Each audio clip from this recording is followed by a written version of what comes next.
Fala galera, tudo bem com vocês? Na aula de hoje vamos trabalhar com exercícios do livro do Enio, né? Então nós temos aqui Matemática, Compreensão e Prática, do Enio e do Cláudio. Essa daqui é a versão atualizada desse livro e a primeira página que contém exercício é a página de número 16. Nessa página ele vai falar sobre números irracionais. Nós temos que números irracionais são aqueles que são decimais, infinitos e não periódicos, tá? Nós temos que a grande maioria dos números que você vai ver irracional, nós temos raízes não exatas. Então, raiz de 2, raiz de 3, raiz de 7, assim por diante, tá? Nós temos, por exemplo, o π, que é o número irracional. Nós temos o número de ouro, que é o número irracional. Só que nesse momento a gente vai prezar mais pelas raízes não exatas, tá?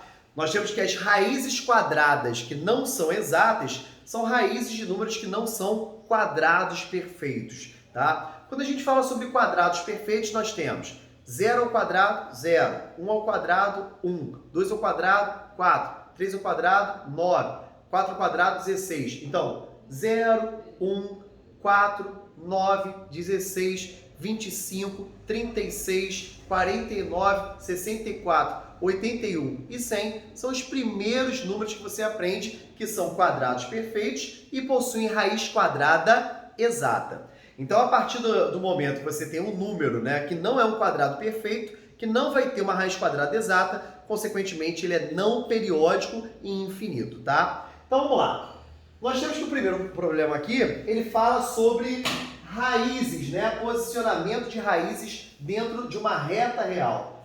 Como é que vai funcionar isso? Nós temos que dentro dos quadrados perfeitos que eu falei anteriormente, nós temos que a raiz de 0 é 0, a raiz de 1 é 1, raiz de 4 é 2. Então, se a raiz de 3 ela está antes da raiz de 4, né? Então, esse elemento aqui vai estar antes da raiz de 2. Nós temos que a raiz de 3 é aproximadamente 1,7, 1,73, tá? Com duas casas decimais. Então, aqui está o nosso posicionamento da raiz de 3. Nós temos que a raiz de 5, ela vem logo da raiz de 4, que é 2, né? Só que a próxima raiz exata é a raiz de 9, que é 3. Então, ele está logo depois do 2. Se você pegar uma calculadora, você vai ver que a raiz de 5 está aproximadamente 2,2, tá? Então, aqui, ó, vou posicionar a minha raiz de 5, beleza? Raiz de 13, que também é um número irracional, ele está depois da raiz de 9, que é 3, tá? E antes da raiz de 16, que é 4. Então, é um número que encontra-se entre 3 e 4. Beleza? Então, vou botar mais ou menos aqui, ó, o nosso raiz de 13. Então, depois, compromisso nosso, pega a calculadora, veja mais ou menos o valor aproximado para ver se realmente está entre 3 e 4, ok? E por último, nós temos aqui a raiz de 17. Nós temos que a raiz de 17, ela é próxima da raiz de 16. Se a raiz de 16 é 4, vai ser 4 e pouquinho. Então, vou botar mais ou menos aqui, ó, a nossa raiz de 17, beleza? Então, são valores, né, aproximados que a gente utilizou, algumas aproximações para poder chegar mais ou menos aonde se encontra na reta real, sabendo justamente entre os quadrados perfeitos que ele se encontra entre, vai ficar fácil o posicionamento, tá? Beleza. Na número 2, ele pergunta quais são os números que são irracionais, né? Uma vez que a raiz quadrada de 1 é igual a 1, deixa eu colocar aqui de outra cor, é igual a 1, consequentemente, esse número não é irracional, é um número racional, ok? Beleza. Raiz de 2 é irracional. Então, nós já vimos que 2 não é um quadrado perfeito. Então, nós temos que o 3 também é irracional, tá? Já a raiz quadrada de 4, que é igual a 2, como essa raiz quadrada de 4 aqui, ela é igual a 2, consequentemente, ela vai ser um número racional. E, novamente, raiz de 5, como não é um quadrado perfeito, é irracional. Beleza?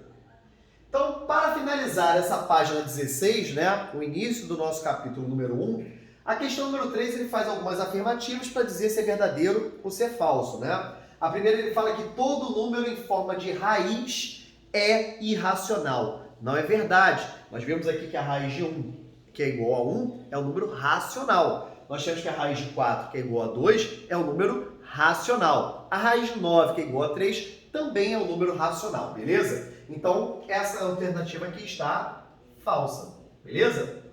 Bem, na letra B ele fala aqui, a representação decimal, ou seja, número com vírgula, né? De um número irracional é infinita e não periódica. Exatamente o que eu falei no início, a definição de número irracional. É um número decimal, infinito e não periódico, ou seja, não se repete com a mesma frequência, né? Então, a periodicidade significa aquele valor que vai se repetindo sempre. Por exemplo, 0,232323, ou seja, é um número decimal, infinito e periódico. Dízima periódica é um número racional, beleza? Então, nós temos que essa alternativa está verdadeira. Por último, ele fala que a raiz de 120 é um número irracional. Eu vou utilizar uma estratégia mais fácil para você chegar a essa conclusão, tá? Eu vou separar aqui, ó, o 120, posso decompor em fatores primos para ficar mais fácil ainda, tá? Vou pegar aqui, ó, o 120 e vou decompor por 2, 60, por 2, dá 30, por 2, dá 15, por 3, dá 5, por 5, dá 1. Nós vamos ver, inclusive, daqui a pouco no capítulo, que só tem raiz quadrada exata, que é um quadrado perfeito. E para poder colocar alguns elementos na parte de fora do radical, nós temos que formar duplas, né? Porque o quadrado se opõe à raiz quadrada, são operações inversas.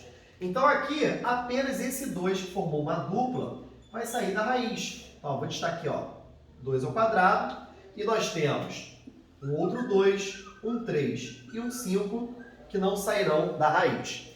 Então, só temos um quadrado perfeito na sua estrutura. Então, isso aqui é 2, raiz quadrada de 2 vezes 3, 6, vezes 5 dá 30, ok? Então, nós temos que esse número, pelo fato de não termos o tempo todo quadrados perfeitos, né, para justamente ser eliminado o radical, consequentemente, esse número realmente é irracional. Logo, essa alternativa também é verdadeira, beleza?